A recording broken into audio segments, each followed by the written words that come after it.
Our next topic is the connective tissue. Can you see it? Hello. Yeah. So in the four tissue, this is the most abundant in our body. No? So it could be found everywhere in the body. Yeah. So it includes the most abundant and widely distributed tissue. So if they ask you what is the most abundant, is the connective tissue. So functions, because it is called connective, it binds body tissues together. Yeah.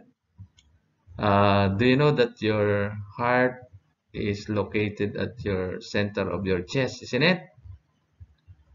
But when you jump, your heart is still there, isn't it? Di siya nahuhulog. It cannot fall down. So, because there are connective tissue around it. Okay? It supports the body. So, you can stand up, you can move because there's a support which is called connective tissue. Provides protections. Okay? So these are the functions of our connective tissue. That's why this is the most abundant. Okay? Characteristic variations in blood supply. A while ago, the epithelial tissue does not have blood supply, no? It is avascular, but this one, there are many types of blood vessel and supply. Some tissue types are well vascularized. Some are poor blood supply or are avascular. Okay? So, some have so many uh, blood vessels, but others don't have, or small blood vessels only. Okay? So if you compare the bone and the brain, who has more blood vessels? It's the brain. Okay? So if you compare the cartilage to our brain, you can see that uh, cartilage don't have blood vessel. Okay? So that's why in connective tissue, there is variation in blood supply. Okay? Another characteristic in which other tissues does not have is the extracellular matrix. Ito po yung wala sa iba. The extracellular matrix. Okay? And the extracellular matrix is called non-living material that surrounds the living cells. Okay? Just like in the bone, there are two cells in the bone and the two cells are called osteocytes. Okay, so there are cells, but in surrounding it, there are non-living material that make the bone. Okay, just like the blood. Do you believe that the blood is a connective tissue? Yes or no? Do you believe? Okay, di ba? The blood is fluid, isn't it? The blood is fluid. But when it is exposed to air, it becomes solid, right? Di ba nga? Yeah, because they have extracellular fluid. Extracellular matrix. That is why blood is also considered a connective tissue. Sabi mo, sir, it binds body parts. Yes, because blood is considered connective tissue because it has an extracellular matrix. The extracellular matrix is the plasma. So, if tinanong kayo, if they ask you, why is blood considered connective tissue? Because it has an extracellular matrix. Yun ang sagot. Okay? Kung sumali kayo sa beauty contest, yun yung tinanong. So there are two main elements of the extracellular matrix. We have the ground substance and the fibers. Yeah, ground substance and the fibers. So how can they form to connect other parts of the body? So ground substance and fibers. Okay? So the ground substance is mostly water. So ang composition niya is water with adhesion proteins, pampadikit. Okay, meron siyang glue. It has water, it has glue, adhesion proteins, and polysaccharide molecules. O, pag sinabi mong polysaccharide, sugar molecules. So when you combine them together, it is now called ground substance. May pampadikit pala yung extracellular matrix, which is called ground substance. Okay, so it serves as a glue. That's the main purpose of the ground substance. So another ingredient aside from the glue, it has fibers. So the fibers now will connect them, no? It's a collagen fiber. If you say collagen, what's the color of collagen? White. Okay? That's what, if you have white skin, you have many collagen. Okay, high tensile strength. Okay, so meron na tayong glue, meron pa tayong tali na very strong, high tensile strength, collagen fiber. So the fiber is described as a collagen, which is white, and it is a high tensile strength. So the extracellular matrix is a glue and a high tensile strength of fibers. Okay, so that is the equipment of the connective tissue to connect body parts. Okay, so there are elastic fibers. These are the types, no, of the fibers. Okay, some fibers are elastic because you need to become elastic. Okay, look at the cartilages. Ganon mo yung tenga mo, tapos bitawan mo, twing, bumabalik because they are elastic. So, ability to stretch and recoil.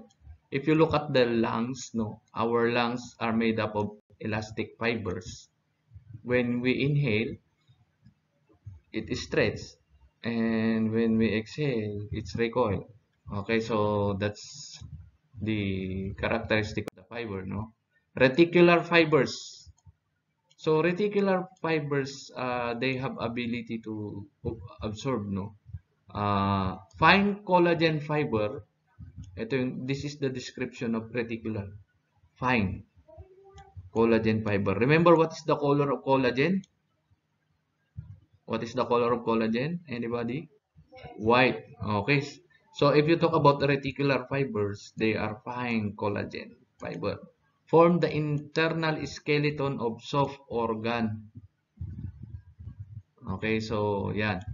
Just like our pancreas, they are very soft. The internal skeleton of the soft organ is made up of reticular fiber. Okay? So, another types of connective tissue is the bone. Okay, so the bone is a connective tissue.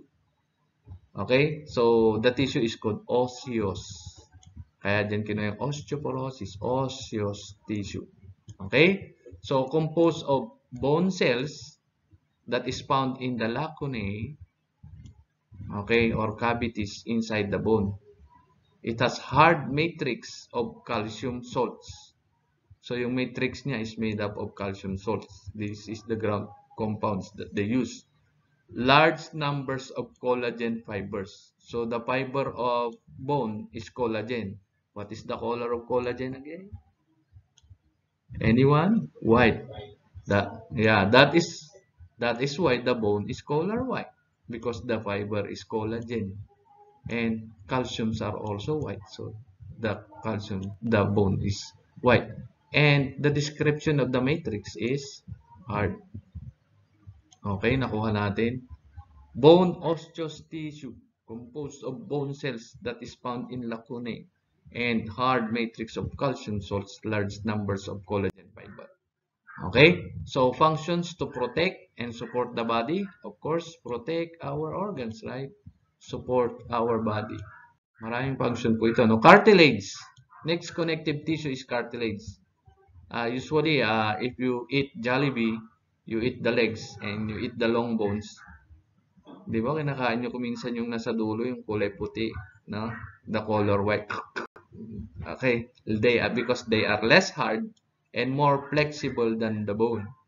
Okay, we have three cartilages, the hyaline, elastic cartilage, and fibrocartilage. Okay, so kanina sinabi natin collagen white. Hyaline, fiber, elastic cartilage, and fibrocartilage. So hyaline cartilage is the most common type of cartilage, hyaline, composed of abundant collagen fibers. So what is the color of the hyaline? Anyone? Hello. Anong kulay ng hyaline? Cartilage.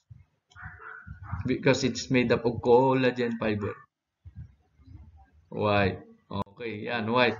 So if you look at the cartilage, if it is white, it's made up of hyaline. So hyaline cartilage is composed of rubbery matrix. Okay, kaya tumatalbog-talbog with glassy blue-white appearance. Kaya if you eat the long bone, no, makita mo sa ibabaw, there is a hyaline cartilage. Okay, which is, if they describe it, is rubbery matrix with glassy blue-white appearance. Okay, location, larynx. Ang larynx is our throat, yung vocal, yung Adam's apple natin. Okay, entire fetal skeleton prior to birth. Okay, yung skeleton ng fetus inside the womb is made up of hyaline cartilage.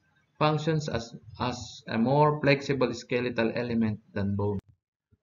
Okay, so this is the lacunae. No? You can find the cells there, and these are the matrix. Okay, elastic cartilage provides elasticity. Location is supports the external ear. Yan, elastic cartilage. Fibrocartilage, highly compressible. Location, it forms the cushion like this between the vertebrae. Okay, so ang kwan niya is highly compressible. So location forms the cushion like this between the vertebrae. Do you know the vertebrae? It is the bone at your spine, at the back. In between there is a disc there. Okay, so meron tayong bone. And then there is a disc there. So this is a compressible cartilage, which is called fibrocartilage. Yeah. Okay, another connective tissue is the dense connective tissue. So it is made up of dense fibrous tissue. Matrix element is collagen fiber also. And the fiber is called the fibroblast. Fibroblasts are the cells that make the fibers. So what are the cells in the dense connective tissue is the fibroblast. Okay, so we have tendons, ligaments, dermis. The dermis is the lower part of the skin because the upper part of the skin is the epidermis, which is made up of epithelium, isn't it? So tendons are attached skeletal muscle to a bone. Sometimes when you eat the chicken, no, you can see in the muscle there are attachment to the bone, the color white. That is the tendon. And ligaments attach bone to bone. Okay, at a joint. Our hands now, we can move it because the bone into the bone has ligaments. So that is ligament. Okay. Yeah. Loose connective tissue. We have areolar tissue, adipose tissue, and reticular connective tissue. Okay. Yeah. So areolar tissue, mostly widely distributed connective tissue. They are soft, malleable, or can be modified, no? Tissue like cobwebs. Yan. Para siyang sapot. Okay, so if you look at areolar, this is one of the most description that you must memorize, no? Cobwebs. Yes? Any question? Okay. So it holds organ in its proper position. Just like our heart, there are areolar tissue that is connected to our heart so that it would be suspended in our middle of our chest. Even though we jump, the heart is there. Even the lungs are being suspended inside the thoracic cavity but by the areolar tissue. Even our bladder, okay, they are suspended there because there are areolar tissue that surrounds it. So it holds organ in its proper position. Okay, function as a packing tissue. It packs the organ. No? It contains all fiber types. Okay, small open space can soak up excess fluid that causes edema. So, hinihigop niya yung mga excess fluid and they can cause edema. Ganito yung itsura niya. It has a fine fiber. No? Adipose tissue, ito yung tinatawag na fats, taba natin, no? Adipose tissue. Females have more adipose tissue. That's why your body is shaped like a Coca-Cola bottle. No? Baka Coca-Cola in can naman yung shape mo because of your adipose tissue. So, female have more adipose tissue than male. Okay? So, the matrix is an areolar tissue in which fat globules, okay, predominate. So, there are many fat globules in between. Okay? Many cells contain large lipid deposit. If you say lipid, it is the same with fats. Oh, ang taba. Ang lipid niya. Ang lipid niya. Para naman hindi niya alam. Naglipid. Okay? Clear? No, medyo na-ukray ka. Tatno na maawa. Naglipid mo. Okay? So, function, insulates the body. Okay? The more fat you have, the hotter you are. Okay? Because it insulates the body. So, pag mas mataba ka, your endurance to cold temperature is high. Okay? Protect some organs. If you look at the heart, there are fat tissues that covers it. So, it serves as a protection and serve the site of fuel storage. Okay? Fats are called reserve energy. So, if you have consumed your glucose, you can use your fats in the body. No? That's why fat people has more endurance than thin people. No? Just like, for example, kung maglalakad tayo from San Fernando to Lawag, unang mapapagod yung mga payat. Okay? Yung matataba, mabagal, pero tumatagal. Okay? So, if you look at this one, there are many fat globules. Okay. Loose connective tissue, another one. Okay, na? So, reticular connective tissue is called the delicate network of interwoven fiber. Ito naman yung description sa kanya. Okay? Forms a stroma or internal supporting network. Okay? It is found in lymphoid organs. If you say lymphoid organs, they are part of our lymphatic system, no? Which are the lymph nodes, the spleen, and the bone marrow. Yan, reticular connective tissue. Ganyan naman yung itsura nila. Okay? Okay? And then, the blood. Ayan. Vascular tissue ang tawag sa kanya. Okay? So, blood cells surrounded by fluid matrix called the plasma. So, if they ask you what is the matrix of blood, is the plasma.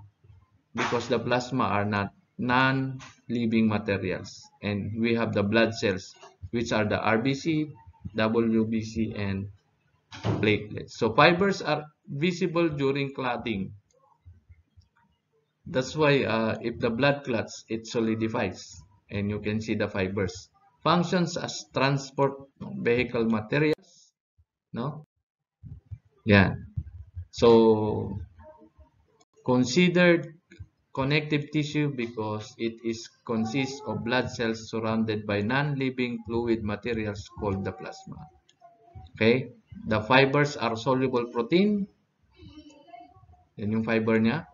Molecules present only during blood clotting. Okay? So, present only during blood clotting.